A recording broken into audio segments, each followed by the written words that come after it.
Hello and welcome to this webinar on forest cultivated shiitake mushroom systems.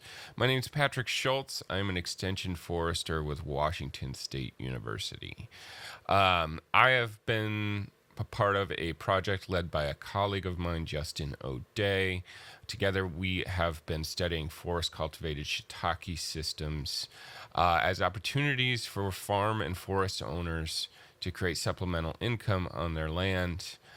We've been doing this since 2019, including some research trials, and I've picked up quite a few tips and tricks on how to do this here in the Pacific Northwest.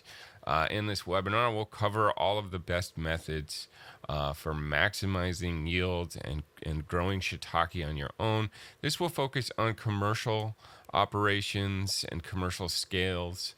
But that said, there's plenty of information available here that can be adopted by a hobbyist and reduced down to a smaller scale. All right, jumping right in. For a little background on forest cultivated shiitake, shiitake, the Latin name is Latinia odotes, is native to Southeast Asia, countries Japan and China.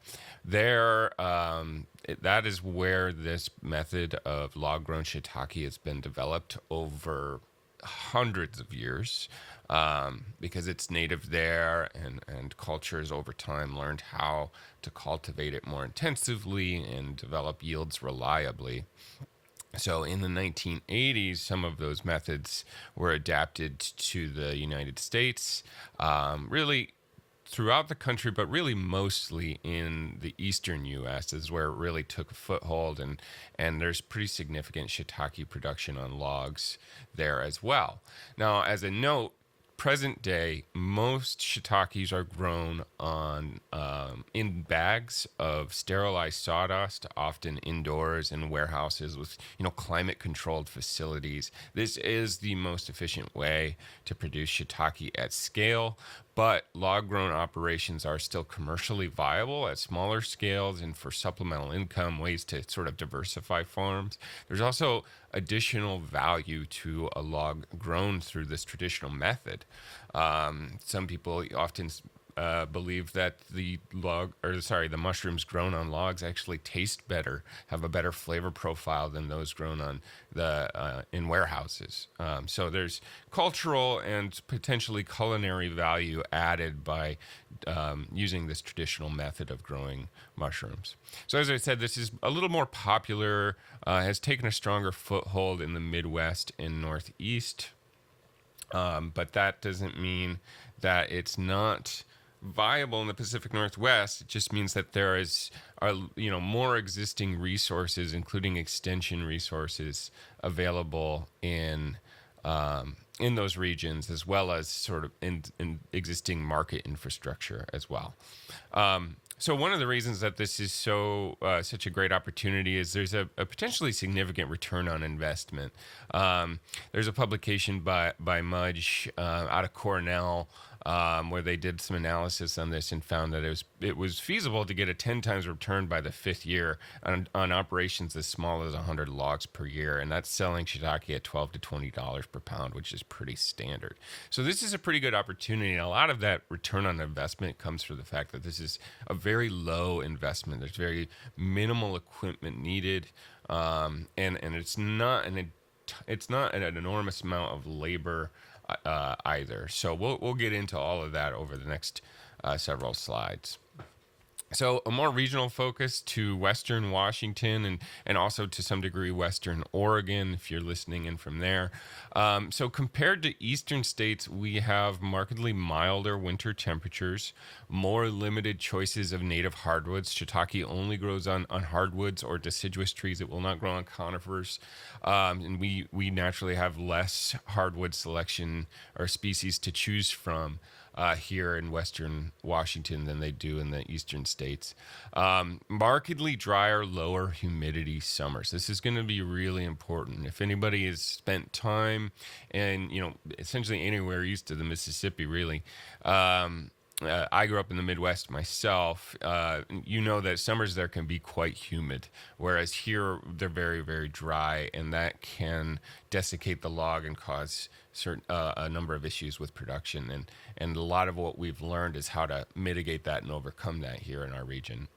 So there's limited existing operations here as well, and as we mentioned, significantly less foundational, what you'd call institutional knowledge, meaning there's not really a bunch of extension guides for farmers on how to do this, or other guiding resources, but that is changing rapidly, in no part due to this effort by us here at WSU Extension. All right. So, however, there are abundant forests here to provide substrate. We have proximity to really significant markets, as well as a significant existing wild forage market for mushrooms, right? It's a pretty big markets here for wild forage oysters, morels, lobster mushrooms, chanterelles, all of those. And shiitakes can kind of fit into that as well, even though they're cultivated rather than wild forage. We have long, wet winters that are pretty conducive to fungal growth. And recorded demand from landowners for special forest products education. We know that farmers and forest owners really want to learn more about this stuff. So I think we know now that this can really gain traction quite quickly. All right, so we'll dig into this and we'll look at it from the standpoint of a life cycle of a shiitake log, with specific PNW, Pacific Northwest guidance along the way. So starting with log harvest, getting our substrate, then onto inoculation, spawn run, harvesting mushrooms, and quote unquote retirement of the log.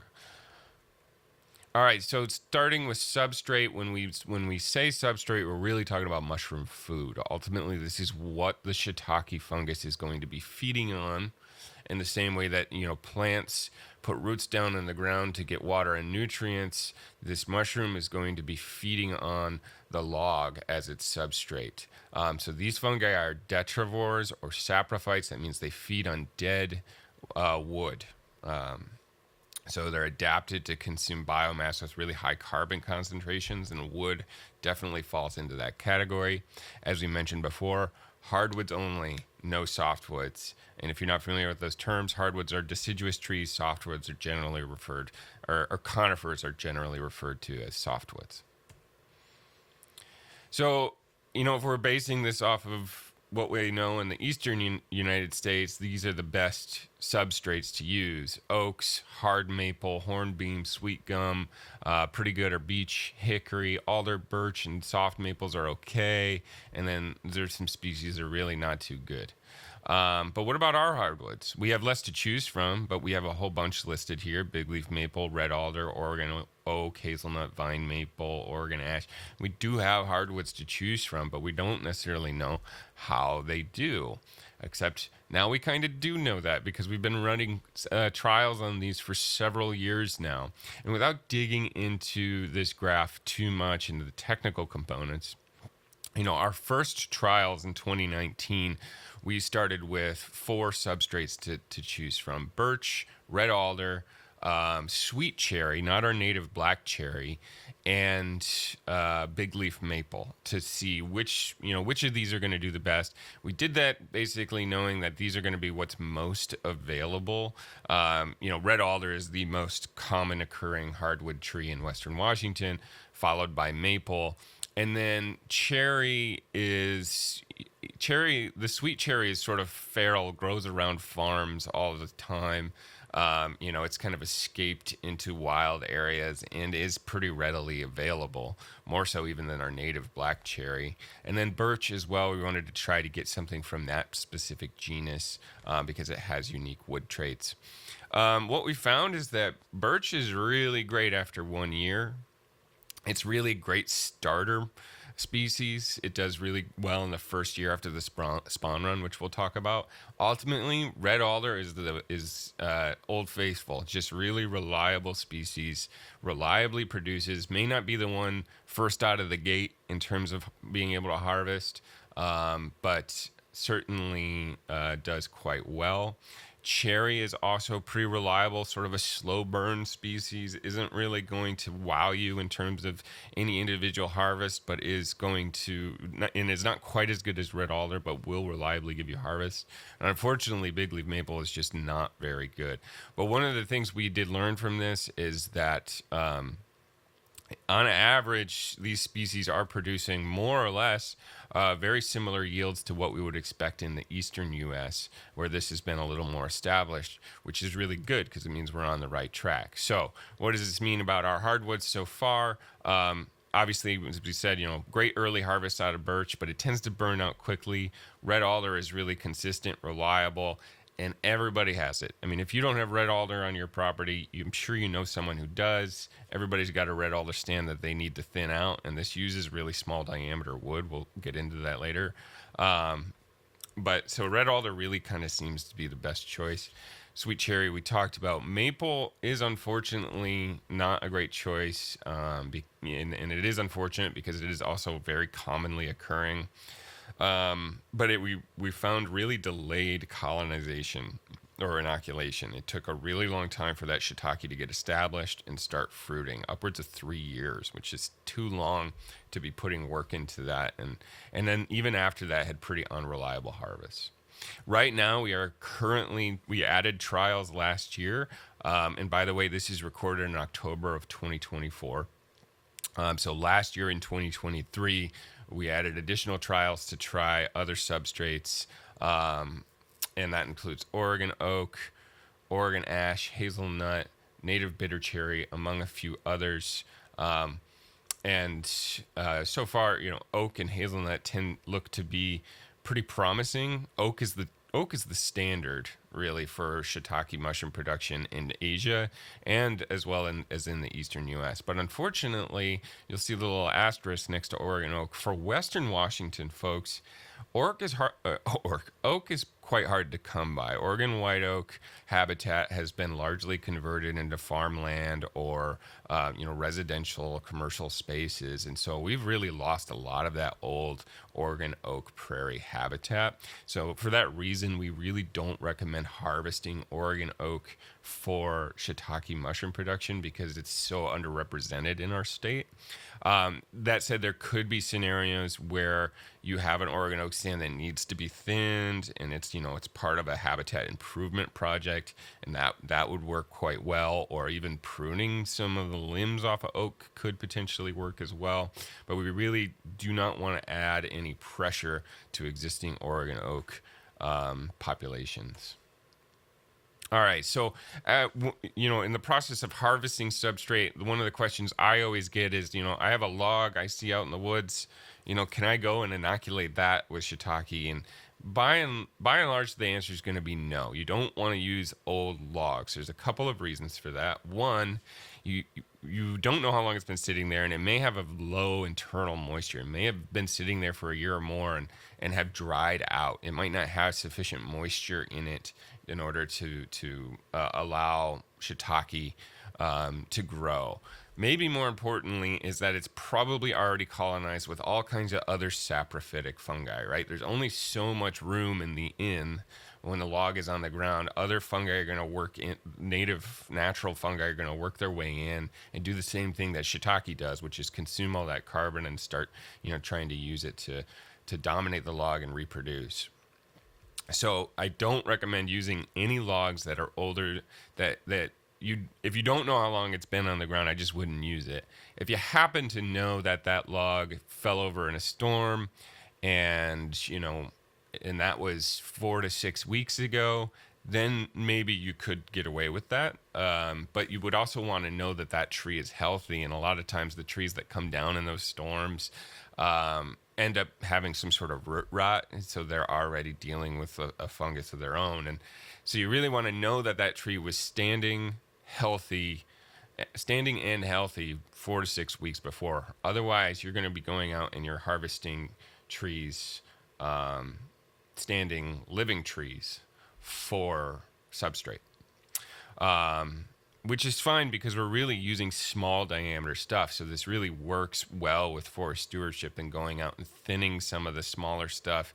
And that's going to overall improve the forest stand, provided you're doing that and following those guidelines. So you want to harvest the logs while they're dormant. This is really important. So this is before the buds start to swell and, like March, April, that period. If you harvest while that sap is running and the buds are swelling, you're very likely to cause the bark to fall off. The bark is very loose on the stem at that point, and you need that bark on throughout this whole process to retain moisture in the log. It's really important as you're moving these, harvesting the substrate, bucking them up, moving them, inoculating them. You want to always be careful not to knock any of the bark off. The other part is that dormant trees also have unspent carbs, lots of sugars in their system in the tree trunk, and which is where they store a lot of that, and that's going to be better for shiitake production over time. Generally, we cut these up into what are called bolt lengths, which is about 3 to 4 foot long, and again, you want small diameter stuff, so you're looking at 4 to 6 inch diameter logs, standing trees. So what I always look for is a tree that's about 6 inches, maybe a little bit over at breast height, which is about 4.5 feet. And then I know above that, there's going to be taper, and you can get, especially out of a red alder log, which has a really gentle taper, you can get 7 to 10 logs out of one, or bolts out of one tree. That's 6 to 7 inches diameter at breast height. So, and eventually you'll cut those into 3 to 4 feet long. And the reason for that is, from a diameter perspective, smaller diameter is going to dry out really quickly. There also, if you're like using really small branches and stuff, you're not going to get a very long lifespan out of that, right? There's just less food there for the shiitake to exist and provide harvests over multiple years. Larger diameter trees take a long time to inoculate, or to really colonize, I guess, during the spawn run. And they're also really heavy, right? You're going to be moving these logs around quite a bit, so you don't want to make your life too difficult with that. Also, it's not necessarily true that a larger log is going to last longer and produce more harvest over multiple years up to a certain point, right? Like a 8 inch diameter log is going to be really heavy to carry around, and it may not ultimately give you that much more harvest and yield than a 6 inch diameter. And then again, longer logs, right? You could cut them to 2 foot lengths, but those will also dry out more quickly. And longer logs, if you go up to like 6 feet or whatever, that's just going to be too much to carry around. So that's really, it's a long way of saying that this 4 to 6 inch diameter and 3 to 4 foot long bolt size really seems to be the sweet spot for a number of different reasons. All right, so harvesting substrate. After you've felled those trees, essentially you're going out, finding your substrate, you're cutting those trees, just leave them on the ground for 3 to 4 weeks before taking them back to inoculate them. So there's some theories. It's a little uncertain why this is the best practice, but it does seem to improve colonization and yield. But one of the theories is that it allows the wood to properly die. So trees do have antifungal defenses, and waiting 3 to 4 weeks will allow those to sort of dissipate, and that means that it'll be easier for shiitake to move in and establish in the log. Also, during the spring especially, those logs may actually have too much moisture. And allowing them to dry out a little bit may actually allow for a more ideal moisture content in those logs when we're inoculating. So the inoculation sweet spot, so to speak, is after the tree dies, before other natural fungi colonize it. And the wood's internal moisture is still high, but not too high necessarily. And then the temperatures are warming for optimal growth, and that would be in the spring. So in terms of timing, what I often do, and what most people do, is go out in sometime in February, and they fell those trees. Then they come back 4 weeks later, or so, 3 to 4 weeks, buck those up into bolt lengths, bring them back to their barn, and inoculate them in late March, early April. And then at that point, temperatures are warming up, and you're really giving shiitake a really great head start. So a couple other tips here. Move logs off the forest floor after cutting. It might reduce the risk of other fungi colonizing it. So it's fine to leave them down as they're, you're not bucking them into bolt lengths until you're ready to inoculate them. So you're just felling the trees and leaving them as one long tree at that point. But after you buck them up into bolt lengths, 3 to 4 weeks later, it's good to get them off the ground. And of course, when moving the logs, mind the bark. All right, so now to inoculation. So inoculation is it's not quite like seeding. It's really more along the lines of like a vegetative cutting. If anyone's ever done that, taken cuttings from a plant, and put that in the ground and propagate it that way. And the reason for that is that the spawn is this fungal mycelium that is genetically identical to the strain that we are selecting, because we want to know that the strain we're using is going to have particular traits. So it's a lot like apples, right? We know that apples crossbreed really readily. So planting an apple seed that you get from an apple of that tree is not going to give you the same tree. Because it's been crossbreeding. Instead, that's why they recommend with apples, you take cuttings and you propagate them vegetatively. It's the same thing with shiitakes. We're using this fungal mycelium, or called spawn, and inoculating the log with that to make sure we have the strain that we want. And there's a lot of different strains to choose from. And they actually break down into 3 categories. So we have cold weather strains, warm weather strains, and wide range strains. And what these refer to is that the conditions under which they like to fruit and are going to do the best. So, for instance, cold weather strains are kind of shoulder season strains. They're going to fruit on their own as winter transitions to spring and summer transitions to fall. So you're getting those kind of early season harvests and late season harvests. So cold weather strains are good for really passive production because they're much less reliable and they have way lower harvests. We'll look at some numbers later to show what I'm talking about. They don't respond to soaking. And this is really important. So these other strains respond to soaking in cold water that will trigger them to yield. So is a really important distinction to make. Since these cold weather strains don't respond to soaking, you are just leaving them out there and sort of passively waiting for them to fruit on their own. And again, that's during those shoulder seasons. One of the problems with that in the Pacific Northwest is that in those shoulder seasons, we're still pretty much consistently getting rain, several times a week, if not every day. And rain really ruins the quality of those mushrooms. So if you're using cold weather strains, you have to go out there and know when your mushrooms are fruiting, maybe create like a cover for them. The other part is because you're not soaking them, it will lead to more moisture loss over time. We'll talk about that more as this presentation goes on. But generally speaking, these cold weather strains are not recommended for commercial operations. And frankly, I've seen a lot of hobbyists try cold weather strains and believe that they failed, that they weren't able to colonize the log effectively because, one, it takes a lot longer for these cold weather strains to colonize logs. Two, they yield on their own whenever they want. And so you might not necessarily be out there looking at your logs, and you might not, if you don't go and look at them for 2 weeks, you might miss that harvest.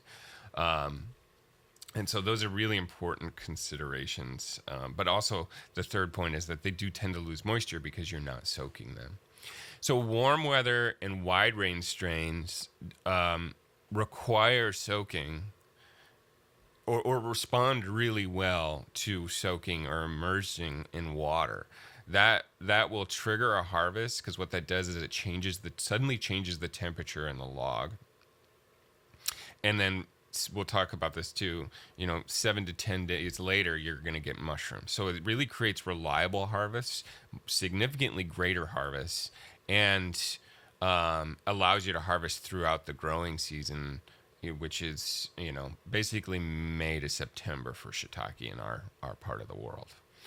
So warm weather strains tend to do a little better during those really higher temperatures, as the name indicates. Wide range strains tends to do kind of better throughout. So the advantage of warm weather is that it's still able to yield when we're getting really hot temperatures in like July or so. That's why I recommend a mix of wide and warm, but with generally having more wide than warm. Maybe like a 2-to-1 mix or a 3-to-1 mix, where the minority is warm range. And just knowing that, like, when we get those really hot days, the warm weather strains are the ones that are going to be doing the best. But maybe throughout most of that season, the wide is going to be doing better overall. The other thing you need to choose when you're talking about spawn selection is what type of spawn delivery am I going to use, which there's two options. There's plugs and there's sawdust. And on the right here, you can see this is the sawdust option. So it's really exactly it's loose sawdust that's been inoculated with the mycelium of that particular strain. And the other is these plugs, which just look like little dowels, essentially, that have also been inoculated with that strain. The difference, there's some key difference between these two. The plugs cost a little more, but are generally easier because you can just use a hammer. You drill a hole in the log and you just hammer it right in, and you're pretty much done there. But they do also take a little bit longer to colonize the log. They have a longer spawn run. Sawdust costs less because it's kind of a bulk buy. You're buying it a little more in bulk. It goes a little bit farther. Essentially, you can inoculate more logs with a bag of sawdust than you can with a bag of plugs. But it does require this inoculation tool that you see here, which is essentially just a plunger that inserts that sawdust into a hole that you drill in a log. And it's a pretty cheap tool. I mean, it's like 30 to 40 bucks at the most. And I've seen some homemade renovations or inventions to mimic this tool as well. But the advantage too is that sawdust has a shorter spawn run. So regardless of what type of spawn you're using, you want to keep that spawn refrigerated up to 4 months. Some people say up to 6 months. It'll remain viable, but keep it refrigerated. Store in a cool, dark place. Don't suffocate the mycelium either. You want a little bit of ventilation. Usually the bags that they come in have like a ventilator. So as I mentioned, spring is the best time for inoculation because shiitake really prefers temperatures above 50 degrees for growth. So giving that mycelium a head start over native fungi is really important. That's why you want to do it when inoculate the log when the shiitake is going to be able to actively grow. Harvesting those logs in February, March, then inoculating in April, May, and having your spawn run for essentially a year from spring to spring. So you could potentially inoculate anytime after the trees are dormant, so like as early as October or November, and then inoculate, and that would probably require some sort of hoop house or something, some place that you're going to be able to keep temperatures a little bit higher, so that you're still giving shiitake the right conditions for growth. So this is the process for inoculation. You drill holes in the log, you plug them full of spawn, and then you seal it to make sure that you keep that spawn moist in there and able to grow. And we'll talk about this more individually. But you want to inoculate. The inoculation pattern is really important. So generally, the holes are 4 inches apart in the row, and the rows are 3 to 4 inches apart. So basically, that means a row for every inch in diameter. If you have a 5-inch diameter log, it's probably going to have about 5 rows of inoculation holes, and those inoculation holes will be about 4 inches apart. A higher inoculation rate could mean better colonization success up to a point, but then you have to think about what you're investing in that log. So this pattern seems to be the sweet spot between spending a bunch of money on spawn versus making sure you get the log colonized. So you want to offset those rows as well so that you get maximum coverage. So here you got 3 to 4 inches apart, 4 inches apart, 3 to 4 inches between rows, but then you're offsetting the rows so you create this kind of diamond pattern, and that means better coverage in the log. So in terms of inoculation setup, there's some tips and tricks to make this really easy, and I recommend making your life easy. A lot of this work for growing shiitakes is front-loaded with this inoculation process. This is really where the work is. After that, it's soaking and harvesting, which we'll talk about. But really, you are investing, a lot of your investment is up front with labor on these logs. So ideally you can do this inoculation where your logs will end up in your lay yard, which we'll talk about later, because the less you have to move them, the better. But if you have to move them, it's nice to have equipment, a side-by-side, a tractor, or something that can do that pretty easily. If you're doing this at scale, right, like 100 logs or more, it's good to have that equipment. So access to electricity is important because you will be using a number of different tools, particularly starting with drilling tools. And I highly recommend a modified angle grinder over a hand drill. I will show you what that is in a subsequent slide. But the hand drill over time is going to be very fatiguing, right? You do have to put pressure down on it. It's very slow. There are tools available to modify an angle grinder to drill a hole that's the exact size that you need. And it moves really, really fast. I mean, you can do a row in a matter of seconds, as opposed to, with a drill, a hand drill might take, a minute or more to do a full row. So I also recommend investing in a sawbuck and generally creating sort of an assembly line situation. I'm going to show you pictures that demonstrate what I'm talking about. Having a table with caster wheels that allows you to rotate that log will be really helpful. You're going to need your inoculation tools if you're using sawdust spawn, which I do generally recommend if you're doing it at scale. Sawdust spawn is going to be the better choice. Food grade cheese wax or some sort of other food grade wax. Cheese wax just tends to be the cheapest. You're going to need a non-flame hot plate, so an electric hot pot or something to melt the wax. Make sure you secure this to your table, and I'll tell you why in a little bit.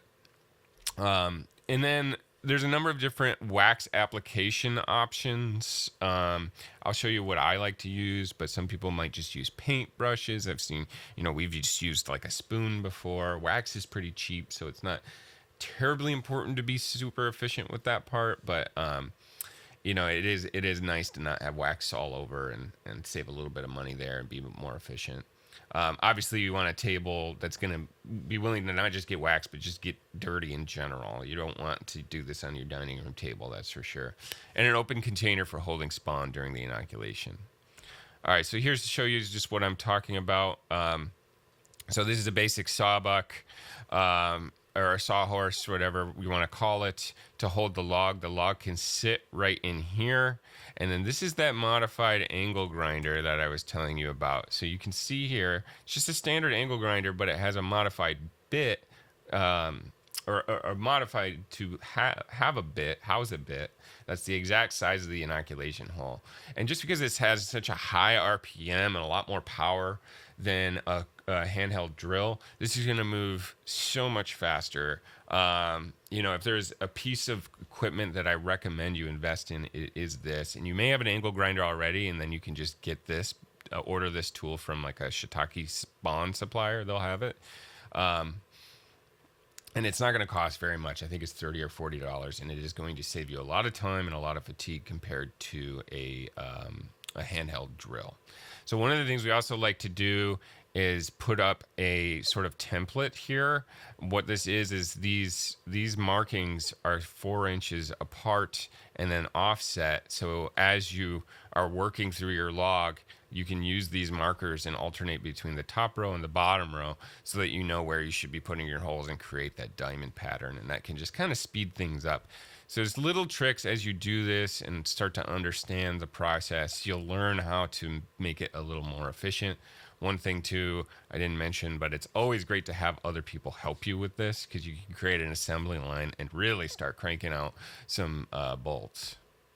So this is the wheeled table I was mentioning. This is just some caster wheels fitted onto a basic table so that you can, sorry, my battery's running low on my computer here. Okay.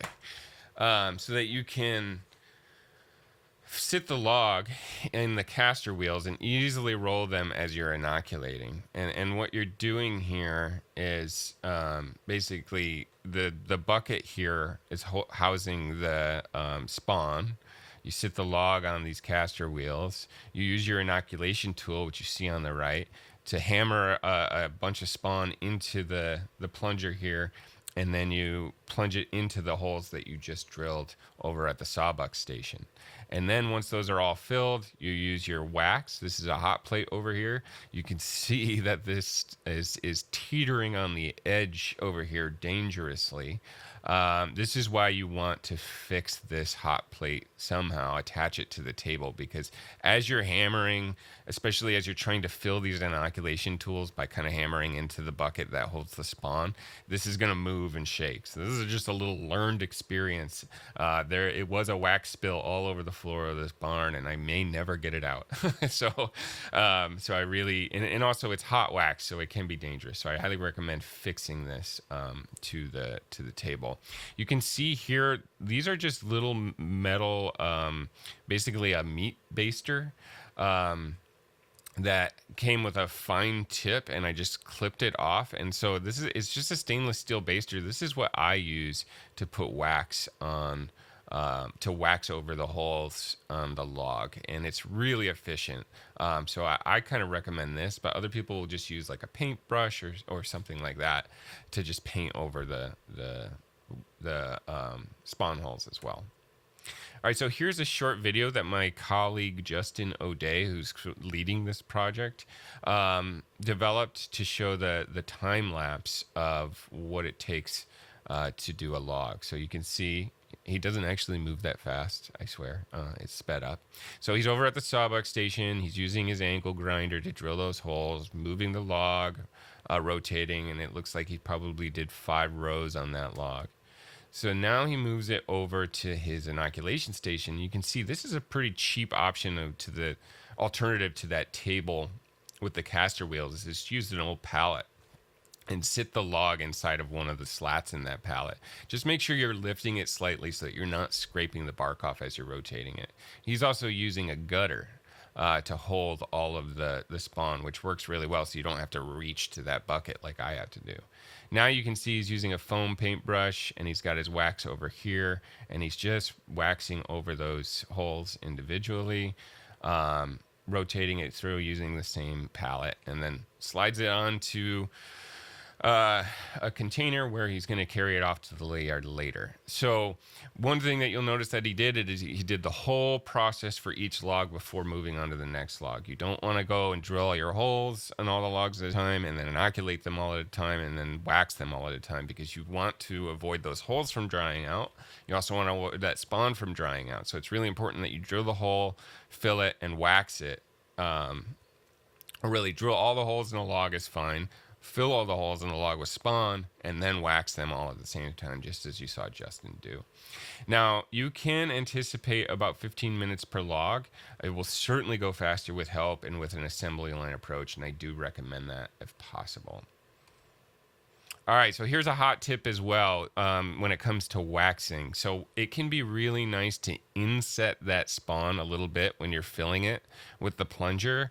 You can see how it's just slightly inset so it's not flush with the log, so that when you put the wax in, it will be flush with the log. And this avoids that wax from getting scraped off as you're moving it, which can obviously cause issues. If that spawn dries out, it's not going to, that particular hole, it's not going to inoculate the log. Now, if you have a few holes where the wax gets knocked off, like, that's fine. It really ultimately is a numbers game. That's why we have so many inoculation sites on the log, but you want to avoid that as much as possible. All right, so you've got your logs inoculated, and now it's off to take them to the lay yard. I recommend you figure out where your lay yard is before you do all of this. But the lay yard is where the spawn rut is going to occur. The lay yard is where those logs are basically going to sit for the next 4 to 5 years of their lifespan while you harvest as well. So this just needs to be an area with really good conditions for shiitake growth. These are some of those conditions. So first, a shaded forest canopy, protection from direct sun, and drying winds. So this is really important. This is where the forest farming element comes in, is because you're setting these out in the woods and you're utilizing that canopy, that existing green infrastructure, to provide those conditions for shiitake. It cannot handle direct sun. I really don't recommend even a site that has direct sun for, an hour to a day, because that can very quickly desiccate the log or reduce the moisture in the log to the point that the shiitake can't grow. And I'll show on my next slide. I'll show what that really can do to colonization and yield. So there's some debate over hardwood versus conifer shade, which is better. My lived experience is that in our first trials in 2019, I put those logs under a pretty dense western red cedar conifer canopy, and I found that even during the winter, most often those logs were pretty dry. But really, you want those logs in the winter to take advantage of those rains to recharge moisture in them. That's actually really important. So I tend to think that a hardwood conifer, or sorry, a hardwood dominant stand is going to be better than a conifer dominant stand, or maybe a mixed stand is best, because those hardwoods provide that shade during the summer, but they also allow that rain to hit the logs and recharge them during the winter. So ultimately, like many things, a mix of both is probably going to be best. But my experience was a dense conifer canopy didn't really do very well for them, unfortunately. It didn't necessarily make many logs fail, but I think it would do better under hardwood shade. So you want a site that's sufficiently well drained. You don't want to go and sit them out in the water, but it is nice to have a site that's going to be a little more humid. So something maybe north facing, near a source of humidity, like a pond or a creek or something, somewhere where that moist air, that moist cool air pools, is going to be good for shiitake logs. But you don't necessarily want to go like sit it out in a swamp or anything like that. You want a protective layer between your forest floor and your logs. You can see here, these are called crib stacks, by the way that these logs are arranged. It's a really efficient way to stack logs. And they're set up on a pallet with two logs, so that they're above the ground and not sitting directly on the ground, because that can put them in contact with all kinds of fungi and even termites, insects that are going to want to get into the wood. You will want access to water, because you're going to be eventually soaking these logs to force them to fruit. So you will want somewhere that you can get a hose or something.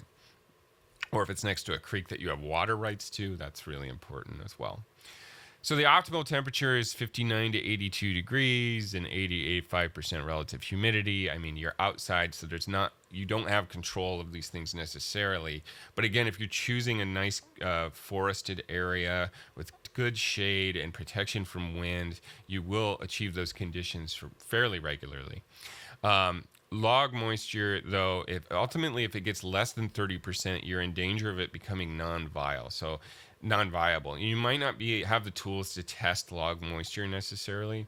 That's not necessarily something you have to do for a commercial operation, but that's just to show you that if it gets below that mark, you're really flirting with a dud, essentially, a log that's the shiitake can no longer colonize, and that investment that you put in of inoculating it goes to waste. So it's really important to protect that investment by making sure you're mitigating moisture loss in these logs. So this is where some of that site selection really comes into play. And you can see here, so this is some early harvest data. I really need to update this. So don't take the numbers to heart too much, but take the relative numbers to heart. Because what we're seeing here is that I hosted trials at two sites for a period. And one site was what I call the sunny site. It was shaded at least half the day. It really only got maybe 2 to 3 hours of direct sun. And we saw a lot of failed logs that completely failed to colonize. And we saw way reduced yields as well. So this is just what layard selection can do. And the other one I had at the shaded site, and you can really see, and from left to right, these are moisture mitigation treatments, covered versus uncovered, which I'll talk about later. So again, you just kind of ignore that. But you can see that the shaded site clearly did better. Another thing to point out is, as I mentioned before, these are the cold weather strains. And to look at the yield changes between the two, first of all, the cold weather strains just could not handle a sunny site at all. But second, even in good conditions, they really yielded way less than the warm weather and wide range strains. So that's really important, and one of the reasons we just don't recommend the cold weather strains for commercial operations. Maybe an option for a hobbyist, but really not a good option for commercial operations. All right, so once you've selected your site, now you can move your logs there for the spawn run. And the spawn run is the period that you're allowing that shiitake that you just inoculated into your log, the mycelium, to take over the log and establish dominance, because it needs to do that. It needs to establish itself in the log before it can even think about fruiting and creating mushrooms. So it's typically a full year after inoculation. So if you're inoculating in April of this year, of this coming year in 2025, then you won't be getting harvests until, or you won't even think about soaking and trying to get a harvest until the following spring, really like May or June, when the temperatures get a little bit better for shiitake yields. So as we said, moisture mitigation is really critical throughout the lifespan of a log. But when you're using warm and wide range strains, you're soaking those logs in water routinely throughout the dry season, so it becomes less of an issue then. But moisture mitigation during this spawn run, where you're typically not soaking them, is really, really important, because again, this is where the shiitake is getting established in the log. So poor management will lead to delayed colonization, meaning like it could take 2 years, maybe even 3 years before you get a harvest, or complete log failure, meaning the log dries out and the shiitake, it just can't grow in there, and so you got to throw the log away. So how do we mitigate moisture loss in our dry Pacific Northwest summers? Again, this harkens back to what I said earlier about this difference between our region climatically and eastern, climate in the eastern United States. We do not have humid summers. We barely get any rain between July and September or so. And we have a really low relative humidity during that entire time. And that is going to remove a lot of moisture from the logs, even if we are putting it in a forest canopy and, protecting it from sun and wind. There is that low relative humidity is still going to deplete the moisture in that log. So it's really important that we think about moisture loss here. And this is, again, I think a reason that a lot of hobbyist operations have failed here, because we just weren't thinking about that moisture difference compared to, these guidelines that were created for the eastern United States. So one of the things that we've learned that does best, so we tried many different methods in our trials for moisture mitigation. That includes, some of the probably are your go-tos as you're listening to this. You're thinking, I can go out with a hose and spray them down several times a week, or I could set up irrigation so that it sprays them and keeps the humidity up in those areas. And while that will probably help, we tried that and it didn't really do enough to mitigate that moisture loss, because even if you're setting up those sprinkler systems, it's so low humidity sometimes in our region that it really doesn't do that, and it doesn't do enough to get moisture in the log. It may help prevent moisture from leaving the log a little bit, but it's not going to get moisture back in the log. It really seems to be that the only way to get moisture back in the log is by soaking it. So what we have tried in some of our trials is actually to just go out and, in June of the first year after inoculation, soaking them ahead of that really dry part of the summer to give them just sort of one last gulp of water before they go into that dry season. Now, this is not recommended in any of the guidelines that you'll see out of the eastern U.S. or even out of Asia, because they really don't recommend soaking logs too early, because it's thought that it could actually be bad for the shiitake mycelium. But what we were trying to do is doing it early enough in June, so maybe a month or so after you inoculated, that it's not going to hurt the shiitake, but it will add enough moisture to the log to get them through that dry season. And we found that this actually works. And so it's also a really cheap and effective solution, because you're going to be soaking them eventually anyway, and you're already going to have that equipment. Another thing that you can do is cover the stacks with fruiting blankets during the summer. So this could be optional, but it's really beneficial for the harvest as well. I'll talk about why. And what this is going to do is just going to moderate that temperature and that relative humidity under there and help mitigate some of that moisture loss, right? So this helps prevent moisture from leaving the log. The soak puts moisture back into the logs. So this combination of methods really seems to work quite well and improve colonization, successful colonization during the spawn run. So after that, though, subsequent seasons, you're soaking 2 to 3 times a season, and that's going to put moisture back in the log. So at that point, you don't necessarily have to worry about moisture as much, although you should still be covering the logs in your crib stacks during that summer season when you're not harvesting them. So moisture management does not necessarily improve yields, but it does improve log colonization success. So there's really two measures of success with a shiitake operation: is was that log successfully colonized, and then how good of yields am I getting from that? And that's how we've been looking at it in our trials as well. All right, so on to harvesting. So in the timeline of things, and I'll show you a timeline shortly.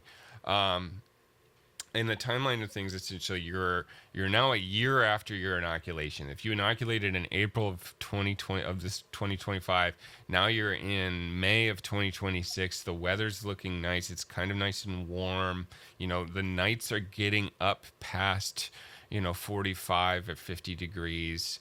And you can start thinking about force fruiting your logs. And you do this by soaking them in cold water for 24 hours. And again, that cold part is really important because what this is doing is changing the temperature in the log, and that's what forces it to fruit. So ideally, you want a 12 to 20 degree difference between the air temperature and the internal log temperature to get a really good harvest and force a really good harvest. Generally speaking, well water around here is going to be cold enough.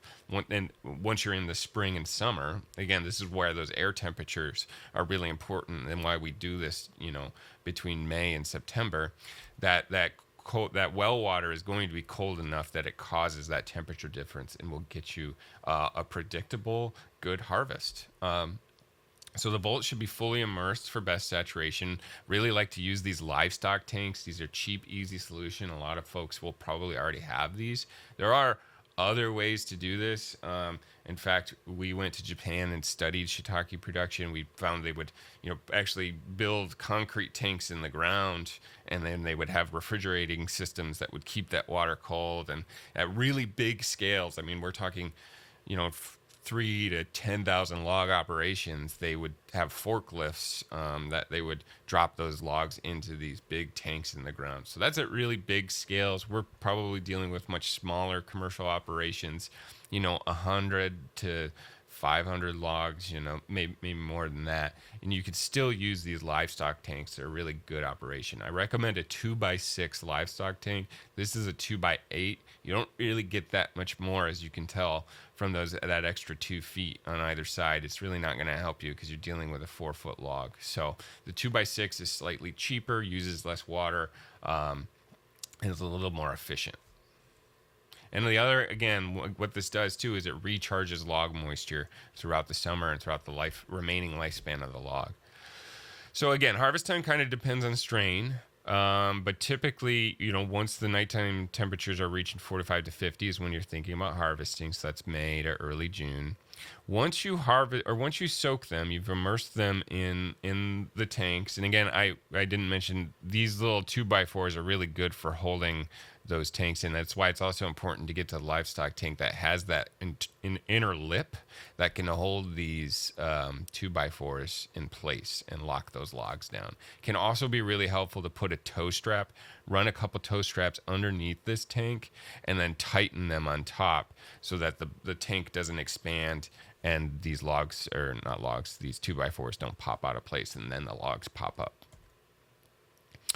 All right, so once you're pulling them out of the tanks, you're standing them up in an A-frame. And there's a lot of different ways to do this. I just throw a couple T-posts in the ground, run a 2x4 with some wire across them, and that seems to work pretty well. I ran a couple 1x2s. I cut up a bunch of 1x2s and ran them perpendicular so that the logs can kind of sit next to it. I did that because this ground is a little bit sloped, and I didn't want the logs to slide all to one place. If you're on pretty flat ground, you don't necessarily have to do that. And I do recommend, as flat a ground as you can find for your lay yard and where you're doing this A-frame setup, because that's going to make your life a little bit easier. So what you can do though too is before you're kind of setting up in your A-frame, run one of those fruiting blankets. And I completely skipped over what the material is that you're covering these logs with. I apologize for that, but we call them fruiting blankets. Essentially, what it is like a greenhouse fabric or a frost blanket. Rime is one of the brands that we use that makes this. You want it relatively thick because you don't want it to tear. And it's really handy for this whole setup and relatively cheap as well. I know you can get I believe a 15 by 30 sheet of this from Home Depot for about $15 to $20, and that can cover one of these A-frames. And the reason we want to cover these is that you are going to be dealing with some pests, particularly slugs and snails. They can really devastate your shiitakes. There are other ways to deter slugs and snails. There are chemical deterrents, of course. Some people will run copper. They'll set these logs up on like a 2x4 on the ground and put copper along that so that because they don't really want to deal with copper, or like steel mesh or something like that that prevents the slugs from getting there. But the idea is that you already have these covers. These are the same covers that you would cover your crib stacks in from before to prevent moisture loss. So you can just, as you're putting them in the tanks, feed them under your little A-frame setup and then wrap them over top and close them with binder clips. This is what we do. And again, you're making use of what you already have and making it for a really efficient use of your resources. The other thing this does is it does help maintain a nice relative humidity underneath here, which leads to a better quality mushroom, reduces sun scorch, also protects them from rain. Again, we're not really getting a lot of rain during this period, but you can, Western Washington obviously still get some rain in May and June, and that will ruin the quality of the mushroom. And these do a really good job of shedding off that rain, and it's not going to get onto the mushroom itself and ruin the quality. All right, so after you've put them in your A-frames, within 3 to 6 days, you should start seeing these little pins, what I call pinheads, forming on the surface of the log. It's just the beginning of your shiitake mushroom. And they often tend to form at the inoculation holes because it can be kind of hard to break out of the bark. So you might see them popping right out of those inoculation holes. And don't worry about them popping off the wax at that point, because you've already known that the shiitake has successfully colonized the log. So you're not really worried about keeping those wax bits on at that point. But it is why you want to use a food grade wax, because the shiitake is likely going to come in contact with it. So within 7 to 10 days, you should have fully formed mushrooms. And it can vary based on weather. Warm weather tends to speed things up. Cold weather tends to slow things down. I've had it take as long as 2 weeks to get a fully formed mushroom for harvest. So you want to harvest the mushrooms while they are still curled under below. So a lot of these are just past what you would call ripe. That's really what's considered the best quality mushrooms, is while the cap is still curled underneath before it started to fan out. But that said, these are still delicious mushrooms, and some people like these bigger ones because they're really good substitutes for like burgers and and stuff like that. So I recommend cutting them off the log rather than plucking them out, because sometimes when you pluck these out, you can take some bark with it, and we always want to be thinking about, retaining that bark on the log. So I just use some shears, or, I have a mushroom foraging knife that I use to just cut them off the log like that. And refrigerate immediately and store in something breathable like a paper bag. And that's they need to be a little bit breathable because there's a lot of moisture in them, and they can get pretty gross if you don't allow them to have breathe essentially. At that point, you can let those logs rest in crib stacks for 7 to 8 weeks, and then fruit them again. And this is kind of the beauty of it. You can get roughly 3 harvests per summer for how long our summers are that have those conditions for fruiting. You can get 3 harvests per log per summer. And then they'll produce at that rate for 4 to 5 years. This is what we know based off of our existing trials. So it's 2024 now. I've been fruiting force fruiting logs for 4 years, and they're still producing. So It could be anywhere from 4 to 5 years, could be a little less, could be a little more. But with red alder, which is most of my logs, that seems to be the standard. Birch seems to burn out a little bit quicker, and it will depend a little bit on your substrate, how long they'll last, but that's kind of a rough average. All right, so here's that timeline I promised. So I'm recording this in October again of 2024. This is when you would want to do your planning, thinking about how many logs, thinking about what the materials are going to cost you. If you don't have logs, or if you don't have good substrate on your property to harvest, trying to find someone that does. Around February is when you're going to actually fell those trees, get them down on the ground. And then in March, April, early May even, you're bucking those logs up and then inoculating them. By June, you're doing your spawn run soak, remember, and that's not to force them to fruit. That's just to put moisture in them before the dry season. So at this point, they're in the lay yard, and you're in your spawn run period, which will run all the way until the next May-June period where you get your first harvest.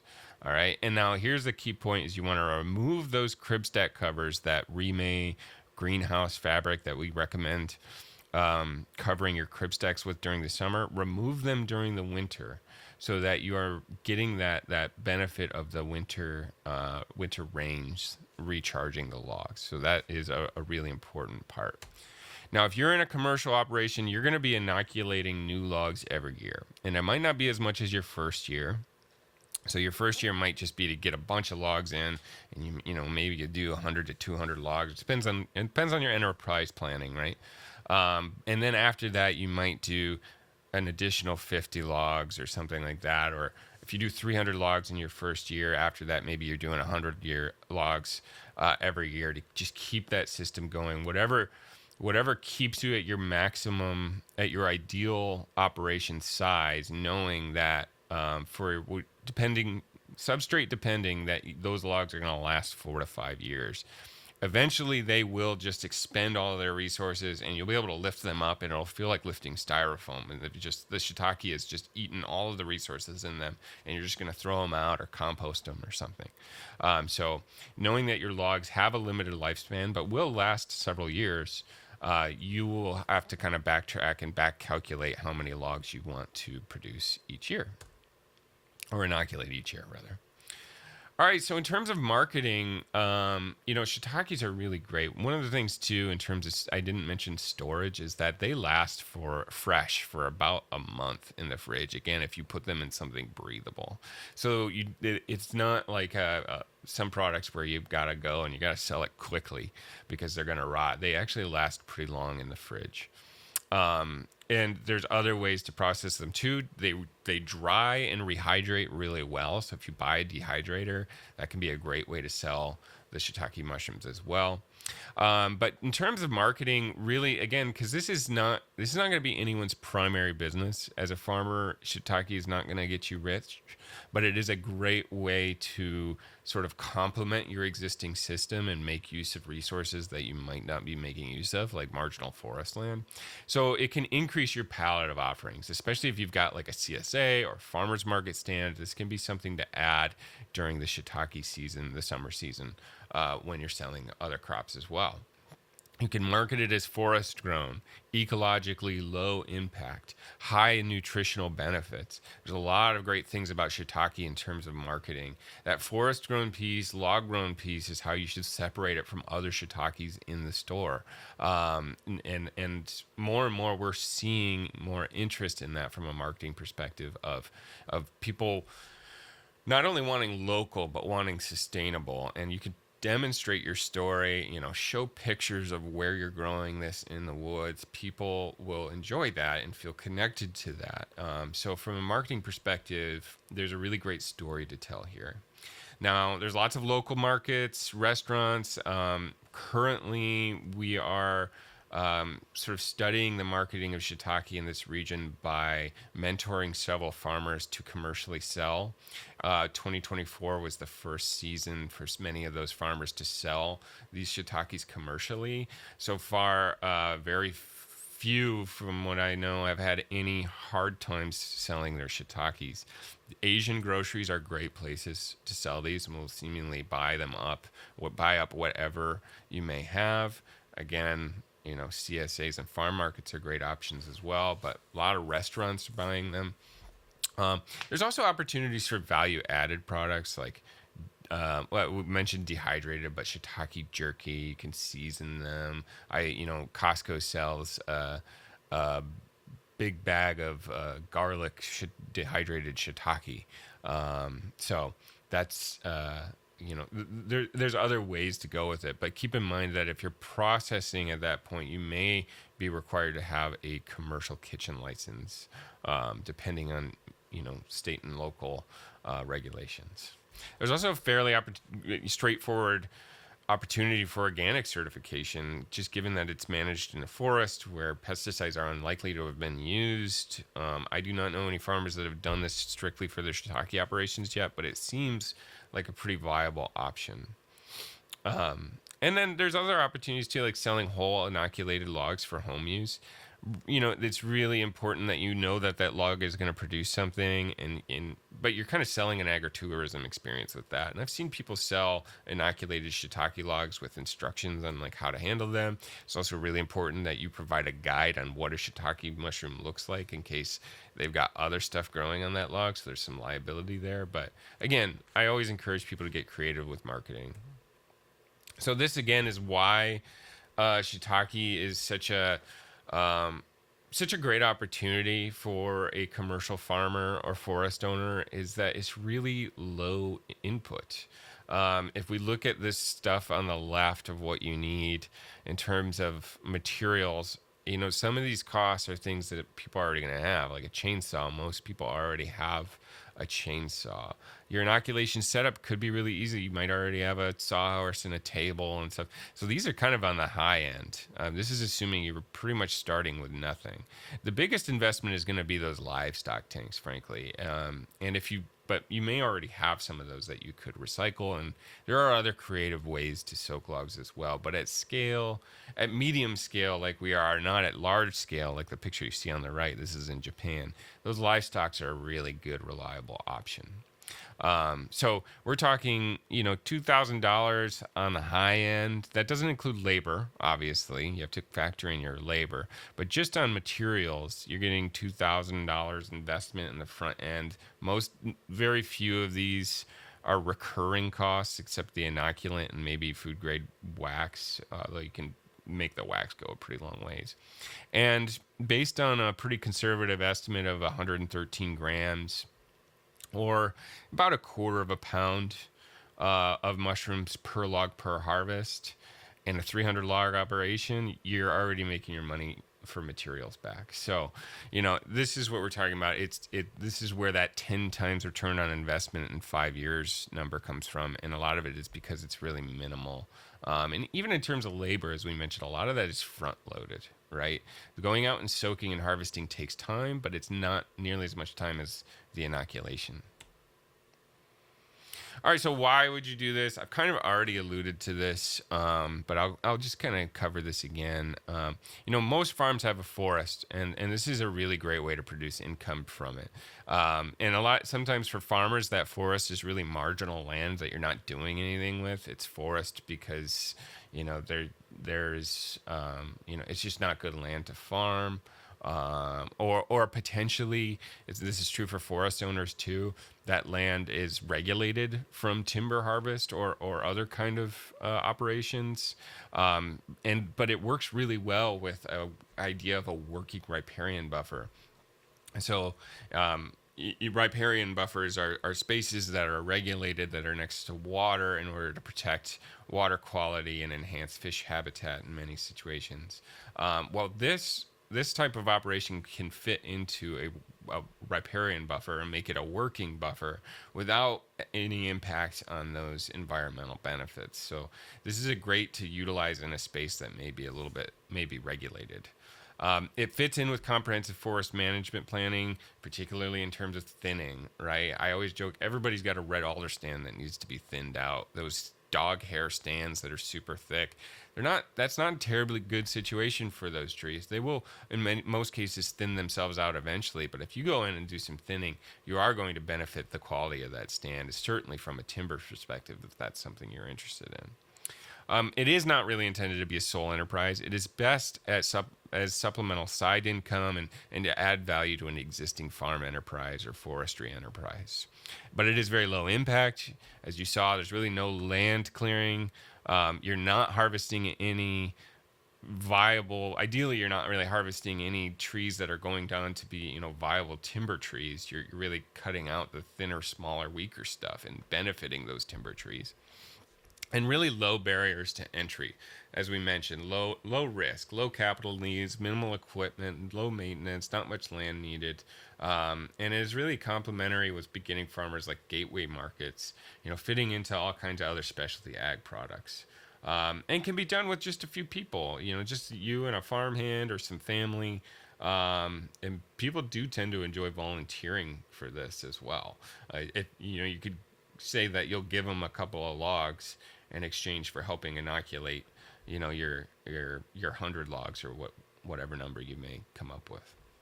But that is said, labor can be a barrier for some. It is important to point that out. People are always strapped for time, and we want to recognize that. So in summary, in terms of, just technical elements of these guides, in terms of substrate, alder is reliable, really easy to find, and he really yields at similar levels to oak in the eastern U.S. So we're nowhere on the right track, and alder is everywhere. For most part, people are going to be relying on red alder for this. But birch is really consistently first to produce, and it's in abundance in some places. So paper birch is a native birch in Washington, and it really only occurs in further north in like Whatcom County, Skagit County, that kind of area. But around western Washington, you might find escaped birch species like gray birch or even river birch, or some escaped ornamental paper birch. So you may be able to get your hands on some birch, and that'll be really good for if you're starting, right? If you're starting an operation, because those alders are not going to peak in harvest in that first year after the spawn run. They'll do better in like second and third year, whereas birch really seems to do good in that first year. So it can be a good complement to a system that's just getting started. Unfortunately, big leaf maple is really just not a viable option. Maybe if you're a hobbyist and you don't mind waiting a long time for getting some mushrooms, but if you're a commercial operation, I don't recommend bothering with big leaf maple. We are testing other substrates. As I mentioned, oak and hazelnut look promising, but hopefully we'll do another webinar soon that talks a little more about some of the data we're getting from those. In terms of strain and inoculation, wide range and warm weather strains are best. I don't recommend doing cold weather strains for a commercial operation. Also, I recommend sawdust spawn over plug spawn. It's going to inoculate or colonize the log faster, or have a faster spawn run. It's also going to be a little bit cheaper for a commercial operation, even if you have to purchase a $30 inoculation tool. In terms of moisture management, covering and soaking. That's what you should remember for moisture management. So covering with that greenhouse fabric, or even like a sheet, like a cloth sheet could actually do some good for this. And soaking, doing that spawn run soak. So combining that covering and that year one spawn run soak can really help assure critical moisture during the spawn run. As well as really, site selection, as we covered, is really, really critical. Avoid sun and wind. And then in terms of harvesting, use those same covers as fruiting blankets. It's a simple, effective tool to improve mushroom quality and avoid your slugs and fungus gnats and things like that. And then shiitake has an excellent shelf life, easily value added, drying, pickling, lots of things you can do. I encourage you to get creative. I would love to see some really creative shiitake products on the shelves or in the farmers markets soon. All right, so that is all for this webinar. I really appreciate you staying tuned and watching. I know there's a lot of information here. If you have any additional questions, I really encourage you to reach out to Justin or myself. Both of our contact information is here, as well as on the right, you see a QR code and a hyperlink to the Pacific Northwest Forest Cultivated Mushroom Growers Network. So this is a resource that we are developing for commercial growers, particularly for shiitake, but may expand to other mushrooms over time. This website is in development as of the time of this recording, again, October 2024. And it will, continue to be developed over the next year or so and beyond. But as of right now, there are some good resources on there. I encourage you to check it out and continue to monitor it as it develops. All right. Well, thank you so much for joining, and I wish you the best of luck with your shiitake operation, whatever scale that may be at. And please, of course, feel free to reach out if you have any questions.